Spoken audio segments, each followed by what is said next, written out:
hors parti politique. C'est ça qui va nous permettre de le vérifier. Et puis, il y a deux candidatures, deux dépôts politiques. Deux dépôts politiques. Pour moi, c'est le dépôt de la candidature de Tidiane Thiam aujourd'hui et celle de Laurent Gbagbo, je pense, demain.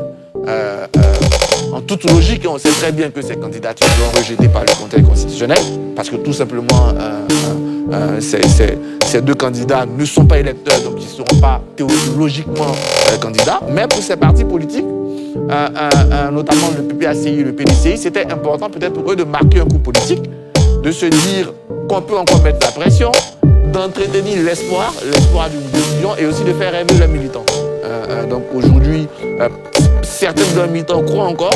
Je pense que ces deux dépôts-là sont des dépôts politiques, même s'ils ont très peu de chances d'aboutir. Et puis il y a Simone Gbagbo dont on parle, qui, un peu comme Pascal Affi-N'Guessan, va, à mon avis, tenter de récupérer, d'incarner la gauche. Pas les conditions et l'exclus, ça n'empêche, ça ne veut pas dire que la loi n'est pas appliquée. D'ailleurs, c'est parce qu'elle est appliquée qu'elle exclut. Il faut arrêter de jouer avec l'esprit des Ivoiriens en faisant croire qu'une loi appliquée est contraire à l'exclusion. Non. Mais si moi je vais être candidat en France, je ne pourrai pas. Ils vont m'exclure. Si moi je vais être candidat aux États-Unis, ils vont m'exclure. D'ailleurs, là c'est injuste avec la Côte d'Ivoire. La Côte d'Ivoire, par son histoire, est l'un des pays où les conditions sont les plus souples. Prenons la condition de la nationalité en Côte d'Ivoire.